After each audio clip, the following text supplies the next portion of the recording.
All right, we're bringing it up. All right, go ahead. So my story to Dr. Paul and Liberty started actually with my younger brother. In 2006 in high school, he was actually, we were all raised as neoconservatives, listening to Limbaugh, Levin, and Coulter, and it was a sad state, but that's what we thought. And he actually started studying philosophy in preparation for high school debate tournaments. And through that, he stumbled upon some Austrian free market thinkers.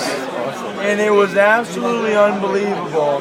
At the age of 14, he was a neocon listening to Levin and Coulter. At the age of 17, he was copying hundreds and hundreds of CDs for a new Liberty, Murray Rothbard. Nice. At the age of 18 in about 2007. Immediately jumped on to the Ron Paul campaign. And he kind of got me involved.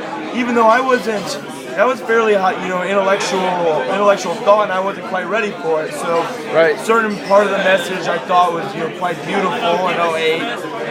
Peace, freedom, economic, common sense. But then through that time after '08, I looked in more and more and more into the modern paradigm of debt and death. Nice. And the message, I kept diving in further and further through education. And then essentially I got involved as an activist when I moved out to Los Angeles, and I just realized the message is close to perfect as we can get. And the good doctor is teaching us to keep reading, keep educating yourself, understand the issues, and be able to defend them.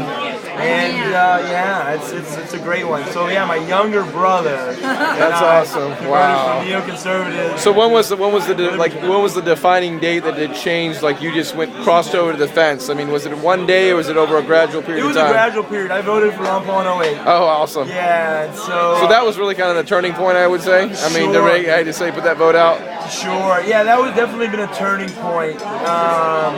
But it wasn't one day. Right. I don't have that aha moment, but it gradually, and then it got me. It gets you like hook, line, and sinker. And then it starts getting faster and faster. It becomes so motivating, so addicting. It's a drug. Like, right.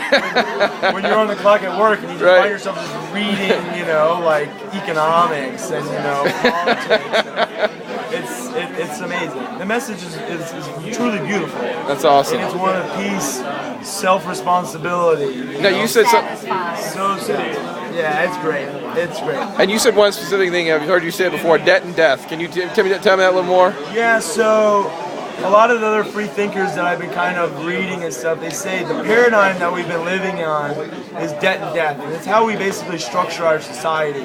And that's the debt side is through our current monetary policy, the Federal Reserve.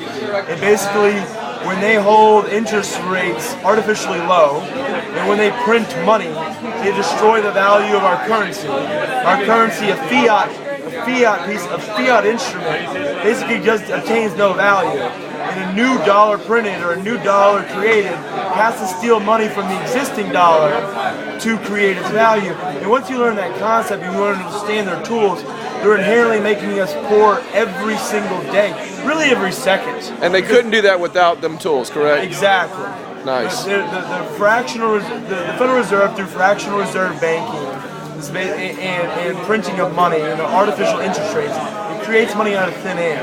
And we pay the consequences. There's only a very small group at the top that the money will ultimately move towards.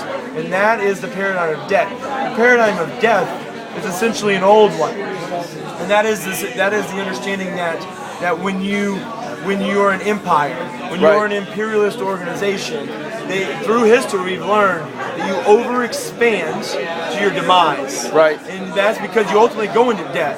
And so through, like, it was what? The Germans tried to do the 15, the Russians before that, the British before that, they would go back to the Romans, the Ottomans, the Syrians. They all fall for the same reason. They overexpand, they overexpand, go into debt, and they crumble within.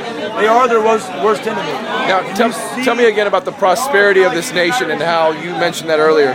The prosperity of our nation, I believe, is on a sad trajectory downwards. And that's because in order to service that debt, you have to steal from us, and that's either through inflation or through taxation. And those two vehicles are hindering us, the working people, the people that are actually creating goods and services. And the government creates nothing. They create nothing. Their sole purpose is essentially to redistribute the wealth and use these tools like just described, these institutions keeping in power, military-industrial complex, the banking complex. And it's like that's the only purpose they serve, and those are not our interests. And so it's a sad state of affairs, but there is hope.